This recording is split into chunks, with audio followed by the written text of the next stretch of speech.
Everyone, welcome back to the channel. और आज हम कंटिन्यू करेंगे विद केमिकल प्रॉपर्टीज, लेकिन आज हम देखेंगे केमिकल प्रॉपर्टीज हैलोअरीन्स की और बात करेंगे कि हैलोअरीन्स कौन कौन से केमिकल रिएक्शंस शो करते हैं। तो स्टार्ट करते हैं। सबसे पहली बात ये कि हमने हैलो अल्केन्स के केस में कौन कौन से केमिकल रिएक्शंस या कौन कौन सी केमिकल प्रॉपर्टीज देखी थी। सबसे पहले हमने देखा था nucleophilic substitution reaction, second type हमने देखा था एलिमिनेशन रिएक्शन और थर्ड टाइप हमने देखा था रिएक्शन विथ मेटल्स। ठीक है, यही सारे रिएक्शन हम यहाँ भी देखेंगे। एलिमिनेशन रिएक्शन भी देखेंगे, सब्स्टिट्यूशन रिएक्शन भी देखेंगे, रिएक्शन विथ मेटल्स भी देखेंगे। लेकिन द ओनली डिफरेंस इज कि यहाँ पर जो सब्स्टिट्यूशन रिएक्शन हम पढ़ने वाले हैं वो न्यूक्लियोफिलिक सब्स्टिट्यूशन रिएक्शन नहीं होगा, वो आपका होगा इलेक्ट्रोफिलिक सब्स्टिट्यूशन रिएक्शन। तो एक बार मैं लेक्चर स्टार्ट करने से पहले आपके लिए समराइज कर देती हूँ कि क्या चीज़ें अलग रहने वाली हैं। आ जाओ देखते हैं।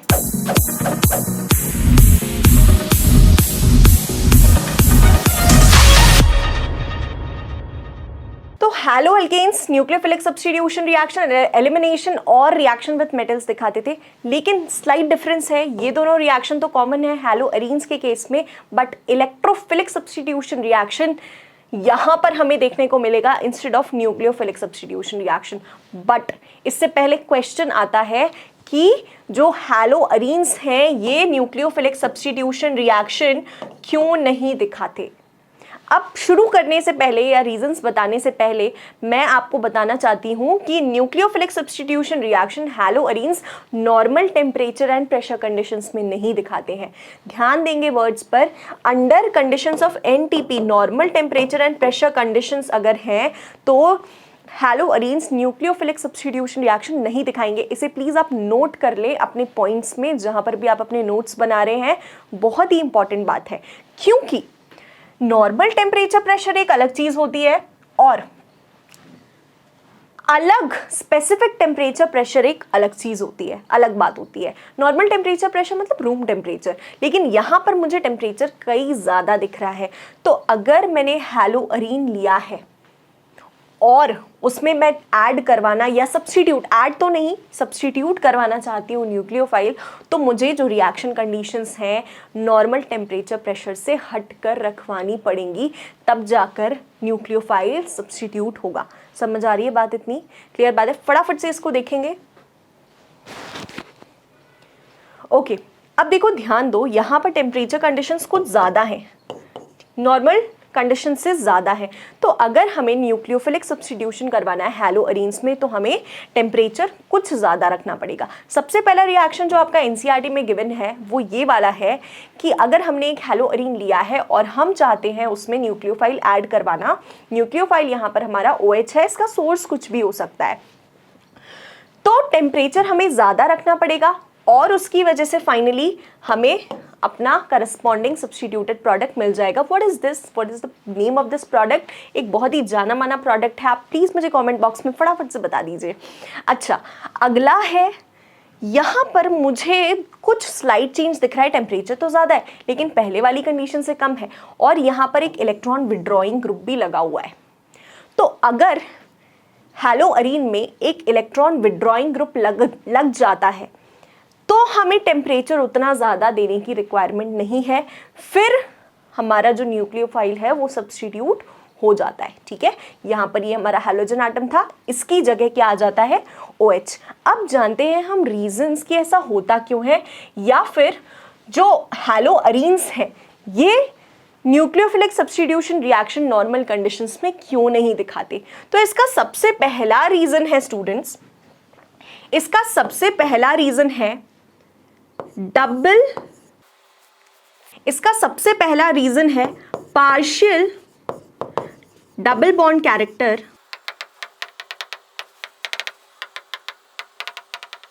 सबसे पहला रीजन है partial double bond character of the CX bond. Haloarenes में ये हमारे हैलोअरीन्स हैं, ठीक है, X, क्योंकि this particular haloarene is capable of showing resonance, क्योंकि ये रेजोनेंस शो कर सकता है, तो हमें जो करस्पॉन्डिंग रेजोनेटिंग स्ट्रक्चर्स दिखते हैं उसमें यहाँ पर पार्शियल डबल बॉन्ड कैरेक्टर देखने को मिलता है। एंड क्योंकि ये पार्शियल डबल बॉन्ड कैरेक्टर हमें दिख जाता है, हमें पता है कि सिंगल बॉन्ड को ब्रेक करना आसान है, लेकिन डबल और ट्रिपल बॉन्ड को ब्रेक करना कंपैरेटिवली थोड़ा मुश्किल है। तो जब ये बॉन्ड टूटेगा ही नहीं because of partial double bond character due to resonance, तो कहाँ से जो हैलोजन एटम है वो सब्स्टिट्यूट हो पाएगा या निकल पाएगा, रिलीज हो पाएगा और उसकी जगह न्यूक्लियोफाइल आ पाएगा। बहुत ही इजी सा कॉन्सेप्ट है ये, ठीक है। तो आपके एनसीईआरटी में प्रॉपर लाइंस गिवन है। The bond cleavage in haloarine is difficult than haloalkane and therefore they are less reactive towards nucleophilic substitution reaction। सबसे पहला रीजन ये, because CCl bond जो या आप बोलो CX bond जो होता है that acquires a partial double bond character due to resonance। Resonance की वजह से वहां पर पार्शियल डबल बॉन्ड कैरेक्टर आ जाता है। क्लियर बात है इतनी, ठीक है। सेकेंड रीजन आपका है हाइब्रिडाइजेशन। सेकेंड रीजन है हाइब्रिडाइजेशन। अब हैलोअरीन में जो कार्बन होता है जिससे हैलोजन एटम जुड़ा हुआ है वो कैसा है, वो है sp2 हाइब्रिडाइज्ड। और हैलोअल्केन्स के केस में ये वाला कार्बन जिससे हैलोजन ग्रुप जुड़ा हुआ था वो था sp3 हाइब्रिडाइज। याद करेंगे सबसे फर्स्ट लेक्चर में मैंने आपको बताया था कि हैलोअल्केन्स में हाइब्रिडाइजेशन sp3 होता है, हैलोअरीन्स में sp2 होता है। sp2 होने की वजह से यहाँ पर परसेंटेज s कैरेक्टर ज्यादा होता है। sp3 में परसेंटेज s कैरेक्टर कितना होगा 25% और sp2 में 33.3% s कैरेक्टर होगा। और हम इस बात को भी जानते हैं कि s कैरेक्टर जो होता है वो डायरेक्टली प्रोपोर्शनल टू इलेक्ट्रोनेगेटिविटी होता है। इलेक्ट्रोनेगेटिविटी मतलब s कैरेक्टर ज्यादा तो इलेक्ट्रोनेगेटिविटी भी ज्यादा, यानी कि जो इलेक्ट्रोनेगेटिविटी है वो इस पर्टिकुलर कार्बन की sp2 हाइब्रिडाइज्ड होने की वजह से ज्यादा है कंपेयर टू हैलोअल्केन्स, जिसकी वजह से जो ये शेयर्ड पेयर ऑफ इलेक्ट्रॉन है ये कंपैरेटिवली टाइटली होल्ड करके रखेगा अपने पास ये वाला कार्बन, और इस वजह से इजीली रिलीज हो नहीं पाएगा। समझ आ गई बात, ठीक है। अब तीसरा कारण एक ये है कि न्यूक्लियोफिलिक सब्स्टिट्यूशन रिएक्शन में halogen atom is the leaving group. Halogen atom को लीव करना पड़ता है। मान लो ये हमारा हैलोअरीन है, ये हैलोजन जुड़ा हुआ है।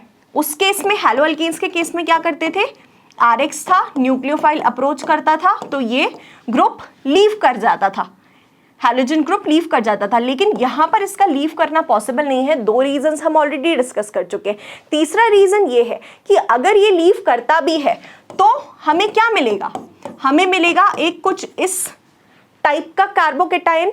इस कार्बोकेटाइन को हम बोलते हैं फिनाइल कार्बोकेटाइन। क्या बोलते हैं, फिनाइल कार्बोकेटाइन।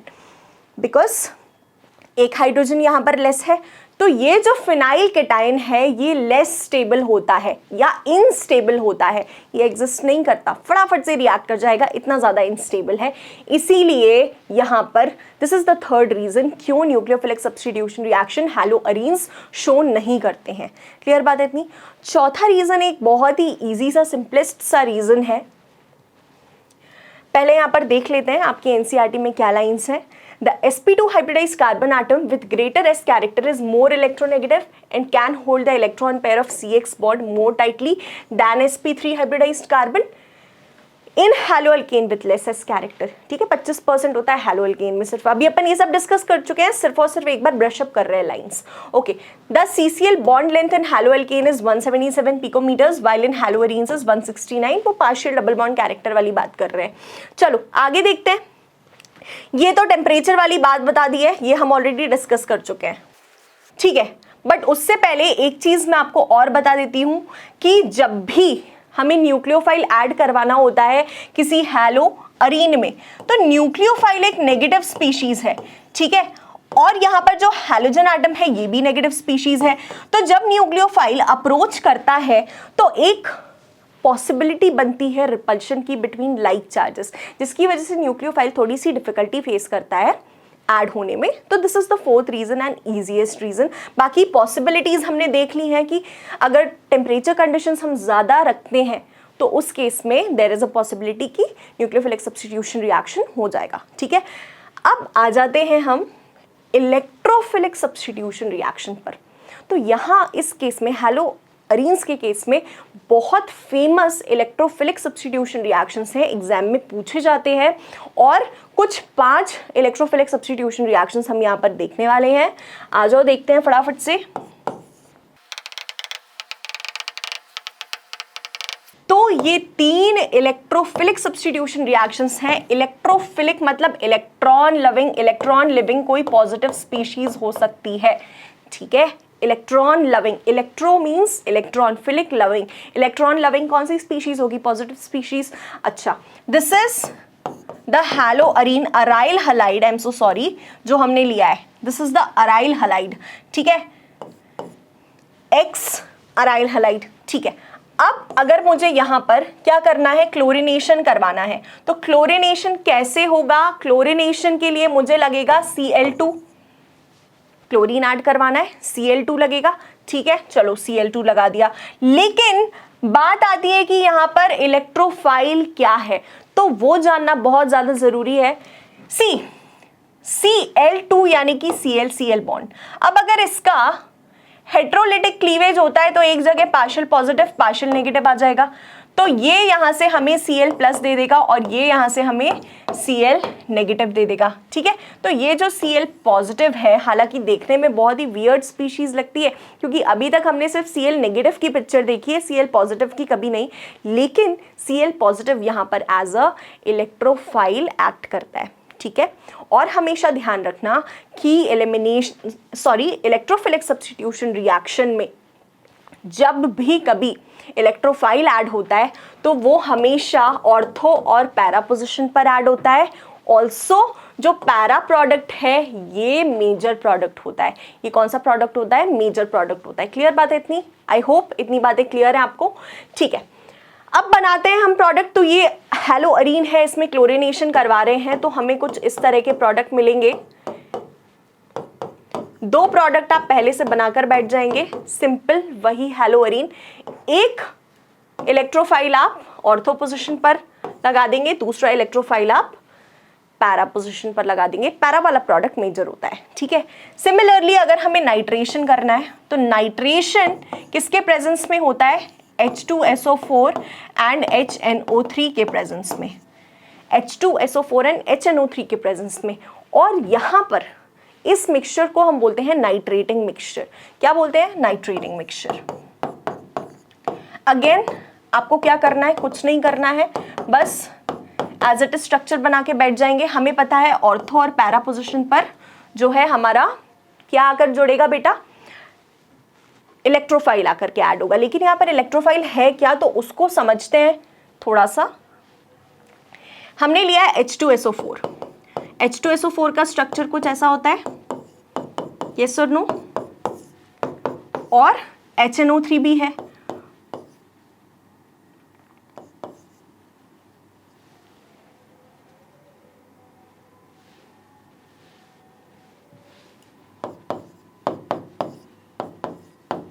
ठीक है।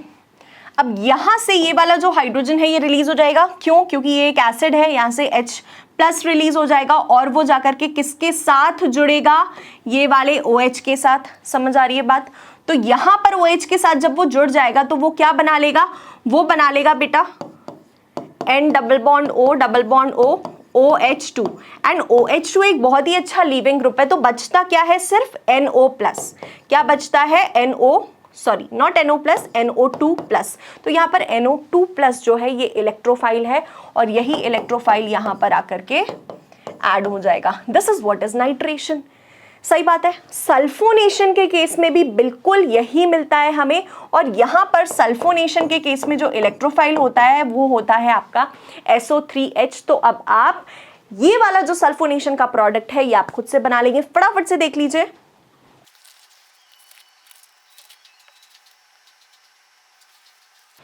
एक चीज स्टूडेंट्स हम यहाँ पर ऐड करेंगे कि ये जो क्लोरिनेशन है ये AlCl3 के प्रेजेंस में होता है। क्लोरिनेशन को हम क्योंकि क्लोरीन ऐड कर रहे हैं तो क्लोरिनेशन बोल दिया, वरना हम इसको हैलोजिनेशन भी बोल सकते हैं, जो भी करस्पॉन्डिंग हैलोजन हम ऐड करें। ठीक है, तो ये 3 है प्रोसेस। आ जाओ फटाफट से देख लेते हैं। इलेक्ट्रोफिलिक सब्स्टिट्यूशन रिएक्शन, यहां पर देखो आपको बहुत अच्छे से क्लियर हो जाएगा कि कैसे पार्शियल डबल बॉन्ड कैरेक्टर आ जाता है, ठीक है। ऑल्दो इसको ज्यादा समझने की नीड नहीं है। हैलोजनेशन के केस में हमने क्या लिया था, Cl2 लिया था, एनहाइड्रस FeCl3 या AlCl3 आप ले सकते हो, एंड हमें दो प्रोडक्ट्स मिलेंगे जिसमें पैरा प्रोडक्ट मेजर प्रोडक्ट होगा। सेकेंड है नाइट्रेशन। नाइट्रेशन में नाइट्रेटिंग मिक्सचर लेते हैं, इलेक्ट्रोफाइल NO2+ होता है और ऑर्थो एंड पैरा पोजिशन पर हमें करस्पॉन्डिंग इलेक्ट्रोफाइल दिख जाता है। सल्फोनेशन के केस में इलेक्ट्रोफाइल SO3H होता है। आप बोलोगे SO3H कैसे आया, तो ये भी देख लो। हम इसमें लेते हैं दो मॉलिक्यूल्स H2SO4 के, H2SO4 double bond O double bond O, यहां से H+ निकलेगा। सिमिलरली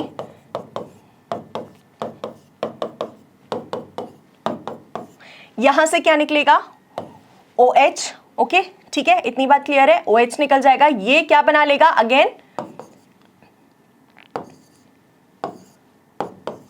H ऐड हो जाएगा तो H2O and we will get double bond OH। ये एक बहुत अच्छा लीविंग ग्रुप होता है। तो बचता क्या है, SO3H, बस SO3H will act as an electrophile and substitute हो जाएगा, ठीक है। अब आगे देखते हैं Friedel Crafts reaction. Friedel Crafts reaction में हमें दो रिएक्शन देखना है, एक है फ्रीडल क्राफ्ट्स अल्काइलेशन, दूसरा है फ्रीडल क्राफ्ट्स असाइलेशन। अल्काइलेशन में क्या होता है, हैलोअरीन तो लेना ही लेना है क्योंकि केमिकल प्रॉपर्टीज हैलोअरीन्स की पढ़ रहे हैं। हैलोअरीन लिया है किसके प्रेजेंस में, CH3Cl और एनहाइड्रस AlCl3। याद रखेंगे जो रिएजेंट्स हैं किनके प्रेजेंस में हो रहा है। यहाँ पर एनहाइड्रस AlCl3 हमने लिया है, CH3Cl। CH3Cl किस तरह से हमें इलेक्ट्रोफाइल जनरेट करके देगा, यहां से हमें मिल जाएगा CH3+ और Cl-। तो पॉजिटिव स्पीशीज इलेक्ट्रोफाइल होती है, बस उसको ऑर्थो और पैरा पोजिशन पर ऐड कर देना है। क्लियर बात है इतनी। सिमिलरली हमने लिया सेकेंड केस में, असाइलेशन के केस में एसिड क्लोराइड। क्या लिया है, एसिड क्लोराइड। एसिड क्लोराइड में भी हमें क्या मिलेगा, CH3CO पॉजिटिव स्पीशीज हो जाएगा, Cl नेगेटिव हो जाएगा। तो बॉन्ड कहां से ब्रेक कर रहा है, C से, इसीलिए C से ही COCH3। आप इसको क्लब करके भी लिख सकते हो कुछ इस तरह से, this is Cl and COCH3, ऐसे भी लिखोगे तो आपके नंबर नहीं कटेंगे, डोंट वरी, ठीक है। तो COCH3 एक प्रोडक्ट ऑर्थो पोजीशन पर, एक प्रोडक्ट पैरा पोजीशन पर। पैरा वाला मेजर होता है, ये मैं आपको बार बार बता रही हूं, ठीक है।